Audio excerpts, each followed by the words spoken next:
Pozdravljeni. Svet na prepihu danes posvečamo priznanju neodvisne palestinske države, vprašanju, ki je zadnje dni znova zelo aktualno, o njem pa bomo ta teden med drugim razpravljali tudi Slovenski odbor za zunanjo politiko. Boštjan, pozdravljen. V zadnjih tednih so neodvisno palestinsko državo priznali na Švedskem in pogojno v Španiji. Še ta teden bo o njej razpravljala Francija. Odkot ta nov zagon?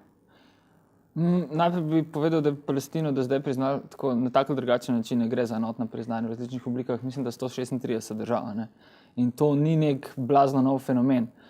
To je od nekdaj vedno neka politična gesta, neko simbolno sporočilo. Ne? Novi zagon pa je gotovo mogoče povezati s trenutnimi razmerami, ki vladajo, ne samo v Palestini, v Izraelu, ampak predvsem v celotni bližnjevzhodni regiji. Kar smo videli v zadnjih tednih, pa recimo mesecih, je res vsaj v sveti deželi izredno zaostrovanje razmer.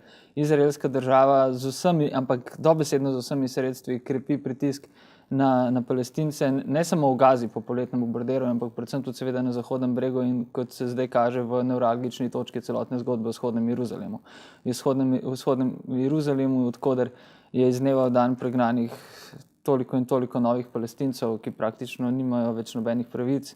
V zadnjem tednu so se v vzhodnem Jeruzalemu v maščevalni akciji, tako rekoč izraelske policije, izraelskih varnostnih sil, po tistih napadih v sinagogi in tudi na cestah vzhodnega Jeruzalema in zahodnega Jeruzalema so se serijsko rušile palestinske hiše in to je absolutno nesprejemljivo. Jaz mislim, da obstajata dve ravni priznanja. No, kot rečeno, eno je politično simbolno, drugo pa je, tega se pa najbolj bojim, da v bistvu predvsem evropske države se s tem, ko priznajo Palestino ali pa sprožijo razpravo o vprašanju o priznanju Palestine, znebijo kakršnekoli odgovornosti za resno in učinkovito delovanje znotraj tega prostora. Kolikor dobro zveni, recimo, da obstaja ideja o priznanju Palestine, je treba ohranjati tukaj tudi dvom in gledati pod ta predpražnik političnega oportunizma in v bistvu nekega javnega PR-ovskega pranja vesti, kar bi konec koncev lahko priznanje tudi bilo. In tega se v bistvu bojim. In to je tisto, kar se mogoče dogaja v zadnjih tednih tudi pri nas. Kakšno pa je med tem vzdušje v regiji?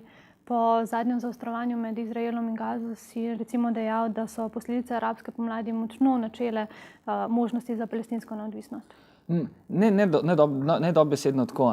Palestina je bila, bi rekel, ne samo zaradi arabske pomladi že prej, ampak palestinsko vprašanje je bilo po izbruhu arabske pomladi po zimi 2011 praktično pozabljeno. Tudi zato sem večkrat napisal, da so poleg Sirije seveda Palestinci v bistvu največje žrtve tako imenovane arabske pomladi revolucije in kasneje predvsem žrtve kontrarevolucije. Ker Palestinci so že tako v, kako bi rekel, nekem arabskem kontekstu popolnoma na dnu, ne samo arabskem, seveda na dnu, grobo rečeno, prehranjevalne verige. Arabski svet jih je vedno uporabljal zgolj kot metaforo za zadovoljevanje lastne mitologije. Nikoli zares po letu 1967, po 6-dnevni vojni, praktično arabski svet se ni fizično postavil ali pa s kakršnokoli neposredno podporo za palestinsko vprašanje. In po arabski pomladi, kjer je konec koncev Palestina praktično popolnoma izginila iz nekega repertoarja zahtev, aktivizma, političnih statementov, je bilo za Izrael še toliko lažje izvajati, krepiti, utrjevati politiko, nezanikljivo politiko apartheida na palestinskih ozemljih. Hkrati pa se je v času arabske pomladi in po njej zgodilo še to, da so tiste ključne, trdne arabske države, recimo, predvsem tukaj bi lahko govoril o Egiptu, izgubile svojo kohezivnost, vpliv politiki, se oslabile in s tem Izrael postal ne samo simbolno, tudi faktično predvsem močnejši, kot je bil pred arabsko pomladjo in si lahko privošči v regiji, mislim, govorimo samo o palestinskih področjih, bistveno več, kot si je prej. Ob tem pa se je zaradi razširjenega katastrofičnega v resnici dogajanja v regiji, ne samo zaradi vpona islamske države, tudi zaradi naraščajočega sunitsko-šiitskega konflikta, zaradi šireče se že dolgo ne več lokalne hladne vojne in korakanje proti globalnemu konfliktu, močno zmanjšala empatija za kakršnokoli kako bi rekel, partikularno vprašanje v regiji. In palestinsko vprašanje je že dolgo partikularno in je zaradi stopnjujočega nasilja v regiji in tudi kot sem rekel, padle, empatije popolnoma padlo iz zemljevidov. To, kar gledamo danes, je nek stranski šov. Kaj pa Izrael? Tamkajšnja vlada je pred dnevi sprejela kontroverzen predlog zakona, v bistvu, po katerem bi bil Izrael ponovno opredeljen kot judovska država oziroma domovina judovskega naroda.